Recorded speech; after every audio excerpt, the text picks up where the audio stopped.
Pleader जो शब्द है, जब इस शब्द का इस्तेमाल किसी प्रोसीडिंग के साथ किया जाता है, any proceeding in any court, यहाँ पर देखिए एनी कोर्ट शब्द लिखा गया है।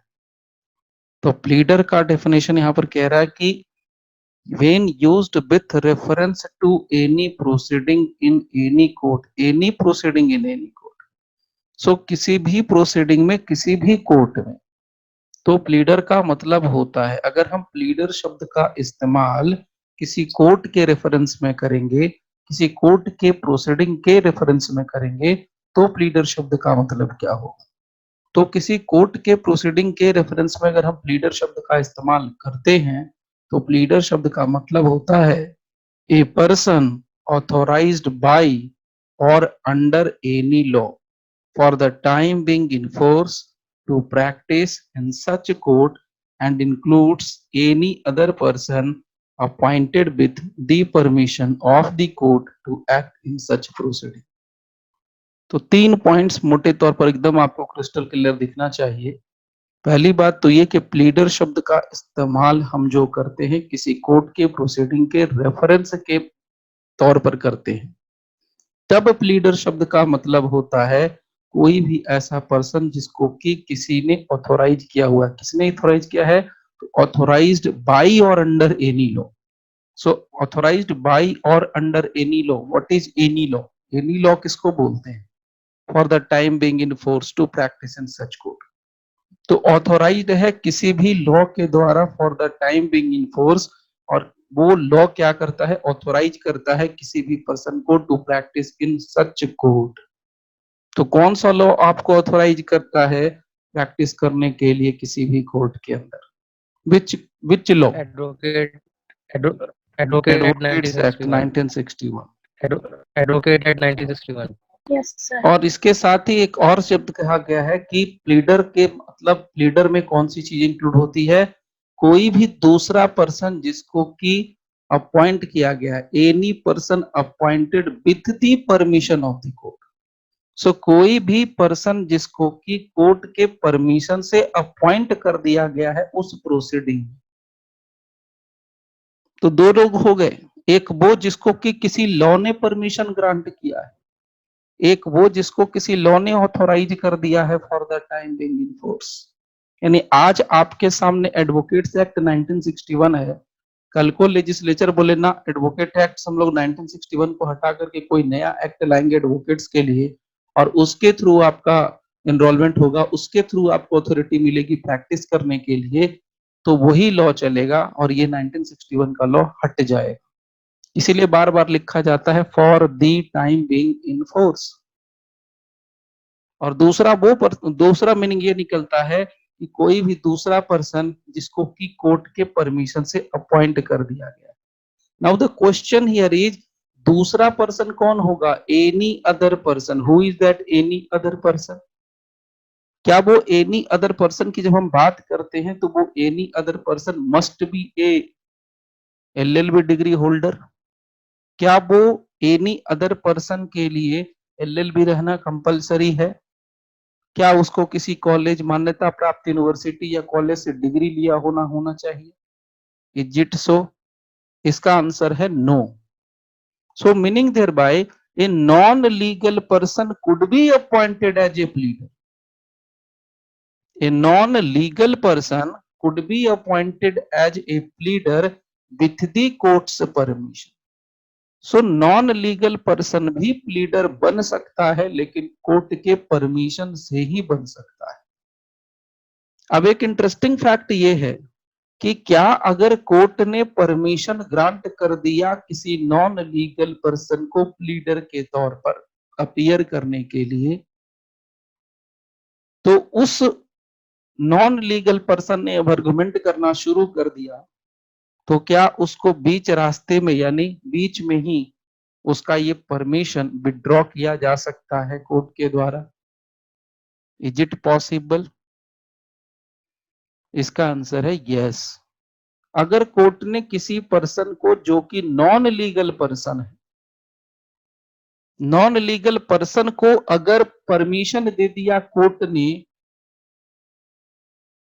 to appear before the court in any proceeding, तो प्रोसीडिंग में अपीयर करने के बाद, प्रोसीडिंग में अपीयर करने के बाद कभी भी जब कोर्ट को लगता है कि दिक्कत हो रही है, प्रॉब्लम क्रिएट होता है, तो वो half way through, half way through मतलब बीच रास्ते से, यानी बीच में ही उसको वापस कर सकती है। कब कर सकती है?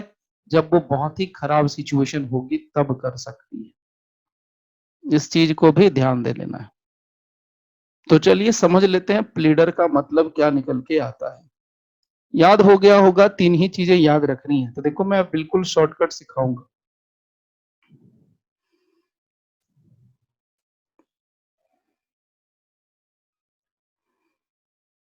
प्लीडर का मतलब तीन चीजें होती हैं। पहला, प्लीडर जो शब्द है ये दिया गया कहां पर? टू क्यू के अंदर, और इसका जो इस्तेमाल होता है in reference to any proceeding. So to any proceeding इसका इस्तेमाल होता है। टू एनी प्रोसीडिंग हम इस्तेमाल करेंगे तो, और इन एनी कोर्ट करेंगे। So to any proceeding in any court, any proceeding in any court, तब बोलता है कि प्लीडर का मतलब क्या होता है। प्लीडर मीन्स, पहला, ए पर्सन ऑथोराइज्ड बाई और under any law for the time being in force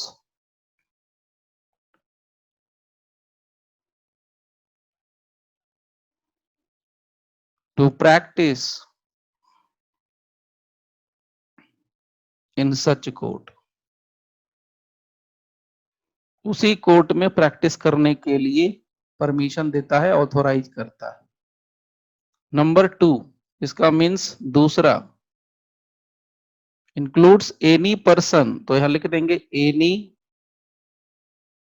other person, any other person appointed with the permission, with the permission of the court, with the permission of the court to act in such proceeding। तो अगर मैं इसको और shortcut कर दूं, बहुत ही shortcut कर दूं आप सबके लिए, तो देखिए 3 पॉइंट में इसको खत्म करूंगा। याद रखने के लिए ये शॉर्टकट किया जा रहा है। प्लीडर टू क्यू में डिफाइंड है। प्लीडर का फर्स्ट पॉइंट जो लेना है आपको, in reference to any proceeding,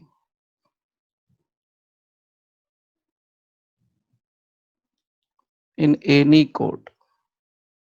तो पहला पॉइंट, प्लीडर का मतलब क्या होता है? A person authorised by law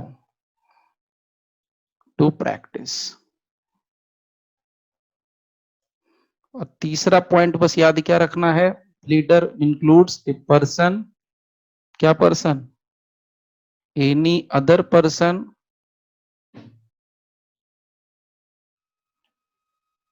appointed with the permission of the court,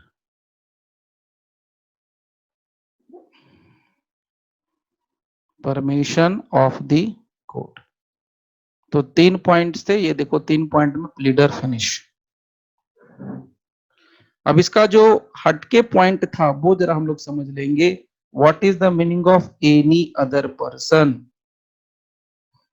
तो एनी अदर पर्सन शब्द का मतलब क्या निकल के आता है, वही अपने को पॉइंट आउट करना है। चलिए समझते हैं any other person. Any other person को यहां पर हम लोग समझ लेंगे। एनी अदर पर्सन का सबसे पहला पॉइंट लिख सकते हो, ए non legal person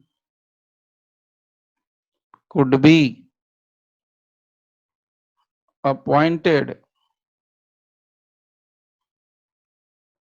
as a pleader with the court's permission, with the court's permission. ये तो पॉइंट क्लियर है। दूसरा, द कोर्ट में withdraw this permission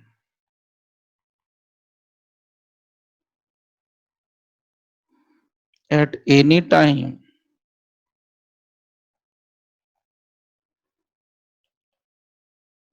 if the representative, यानी जो रिप्रेजेंट कर रहा है केस को, representative proves himself to be reprehensible, reprehensible.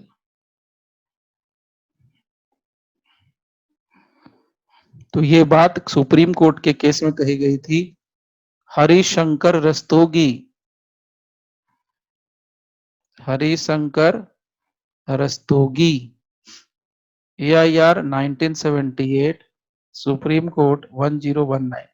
तो देखो यहाँ पर वर्सेज स्टेट नहीं लिखा है, तो डरने की जरूरत नहीं है, ये वर्सेज स्टेट है। आप इतना भी लिखोगे तो भी नंबर मिलेगा, ये नहीं कि कोई काट देगा।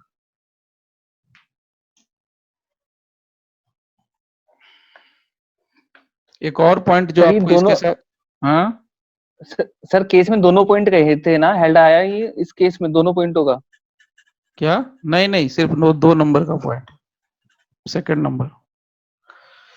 नाउ इसका एक और पॉइंट है, तीसरा पॉइंट। एनी अदर केस के अंदर, एनी अदर पर्सन के अंदर ये 3 चीजें आ रही हैं। तीसरा पॉइंट केस है TC Mathai versus state 1999 CRLJ 2092 supreme court. अब इस केस में क्या था, इसमें कहा था an agent who is a power of attorney holder, power of attorney holder cannot become a pleader. So power of attorney holder pleader नहीं बन सकता है for the party, तब तक नहीं बन सकता है unless the party secures permission in this regard, जब तक कि पार्टी को इस रिगार्ड में, इस मामले में कोर्ट से परमिशन नहीं मिल जाता है। In this regard. आराम से उतार लो, फिर आगे चलेंगे नेक्स्ट पॉइंट।